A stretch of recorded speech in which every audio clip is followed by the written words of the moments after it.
Bismillahirrahmanirrahim. Assalamu alaikum guys. Welcome back to my YouTube channel Danish Physics. As we discuss what is physics and its branches in previous lectures, now we are going to explain what is a physical quantities and international system of units. So first of all we will study what is a physical quantities.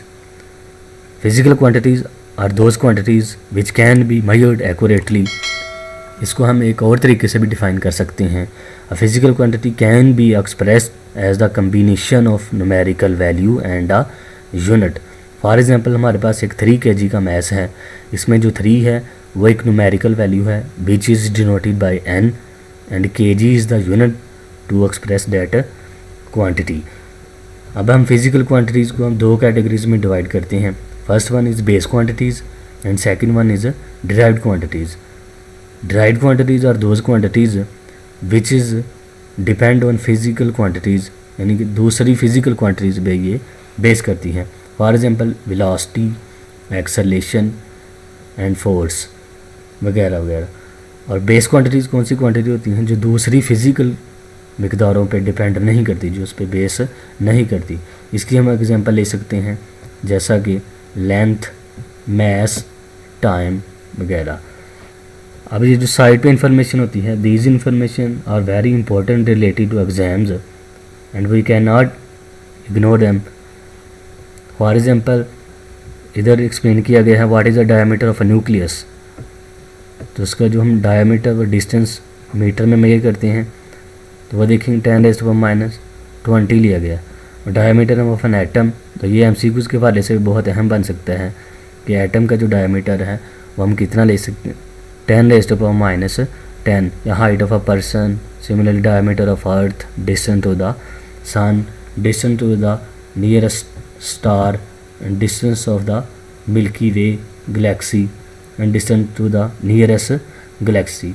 10⁻20, 10⁻30. Now we are going to explain the measurement of a base quantity. ये जो हमने अभी पढ़ा है what is a base quantities, ये कौन कौन सी चीज़ों पे डिपेंड करती हैं. तो measurement of a base quantity involves 2 steps. First one the choice of standard, यानी हम एक स्टैंडर्ड सेट कर लेंगे, एक मेयार सेट कर लेंगे कि हमारा ये मेयार है, उसके वाले से हम ये क्वांटिटी मेजर करना चाहते हैं. And second is the establishment of a procedure for comparing the quantity to be measured with that standard. और जो हमने वो स्टैंडर्ड सेट किया है, अपना मेयार एक सेट किया है, उसके मुताबिक हम वो क्वांटिटी को कंपेयर करेंगे, फिर वह हम अपना प्रोसीजर एस्टेब्लिशमेंट करेंगे. An ideal standard has 2 principal characteristics. और एक जो हम अपना स्टैंडर्ड और मेयार सेट करते हैं, इसके एक 2 बुनियादी असूल हैं. First one it is accessible, ये हमारी पहुँच, हमारी रसाई में होना चाहिए. एंड इट इज़ इनवेरिएबल, यानी कि इसको हम चेंज ना कर सके हों, वेरी ना कर सकते. These 2 requirements are often incompatible and a compromise has to be made between them. तो वो ये कह रहे हैं कि ये जो 2 रिक्वायरमेंट बताई गई हैं कि एक्सेसिबल हो और इनवेरिएबल हो, तो ये आमतौर पर हमें जो रिक्वायरमेंट्स हैं मिलती नहीं हैं, सूटेबल नहीं होती, इनकम्पैटिबल होती हैं. सो हमें कंप्रोमाइज़ करना पड़ता है कि ऊपर नीच ऊंच नीच थोड़ी बहुत करनी पड़ती है. Now we are going to explain what is the international system of a unit. That is the second part of our lecture.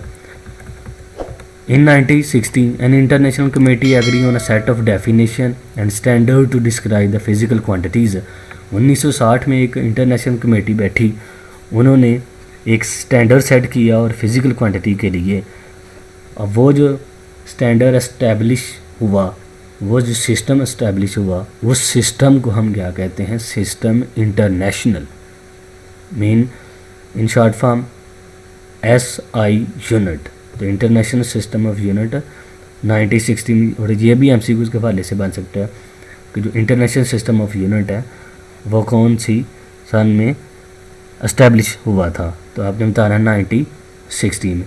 अब साइड पे एक ये टेबल है, टेबल 1.1, जो फिज़िकल क्वांटिटीज़ आपने ऊपर भी पढ़ी हैं, length, mass, time, electric current, thermodynamic temperature, intensity of light, amount of substance. अब ये MCQs के बाद से बन सकता है कि ये जो अपने फिज़िकल क्वांटिटीज़ पढ़ी हैं इसको हम कौन कौन से यूनिट में मेजर कर सकते हैं। और लेंथ मीटर में मेजर करेंगे जिसका सिंबल है m, मैस को किलोग्राम में और इसका जो सिंबल है kg है, टाइम को सेकंड में सिंबल s, इलेक्ट्रिक करंट को एम्पेयर में और जो सिंबल है a है, थर्मोडायनेमिक टेम्परेचर को केल्विन में और इसका सिंबल k है, इंटेंसिटी ऑफ लाइट को कैंडेला और इसका जो सिंबल है वो CD है, और अमाउंट ऑफ सब्सटेंस को मोल में और इसका सिंबल जो है MOL है। Due to simplicity and convenience with which the units in the system are amenable to arithmetical manipulation, it is universal use by the world scientific community. तो ये इतना इम्पोर्टेंट नहीं है एग्जाम से हवाले से। तो the system international SI is built up from 3 kinds of units. First one is base units, second one is supplementary units and third one is derived units. तो ये हम वन बाय वन डिस्कस करते हैं। First of all what is a base units.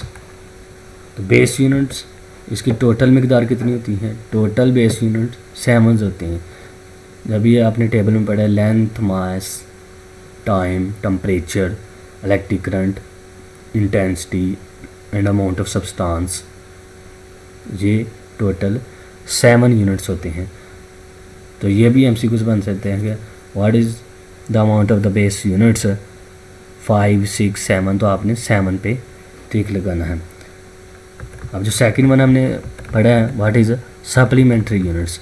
The general conference on weights and measures has not yet classified certain units of the SI under either base units or derived units. तो ये ऐसे unit होते हैं जो कि base unit और derived units की हट के होती हैं। These SI units are called supplementary units. For the time being this class contains only 2 units of purely geometrical quantities which are, इसकी हम एग्जांपल ले सकते हैं जैसे हमने बेस यूनिट्स के लिए एग्जांपल दी लेंथ, मैस, टाइम, कैंडेला, वो जो अमाउंट ऑफ सब्सटेंस वगैरह। तो इसी तरह हम सप्लीमेंट्री यूनिट्स में कौन कौन से जो क्वांटिटीज़ हैं वो इंक्लूड होंगी। इसमें 2 क्वांटिटीज़ हैं फिज़िकल क्वांटिटी शामिल होंगी। First one is plane angle and second one is solid angle. और इसका यूनिट क्या है, प्लेन एंगल को हम रेडियन में मेजर करते हैं और सॉलिड एंगल को हम स्टेरेडियन में, और स्टेरेडियन का जो सिंबल होता है वो SR होता है। तो आज का लेक्चर हमारा इतना ही था स्टूडेंट्स। अगर आपको हमारी वीडियो अच्छी लगी हो तो please like and subscribe my channel. अगर आपको कोई क्वेरी हो तो आप कमेंट सेक्शन में बता सकते हैं। शुक्रिया।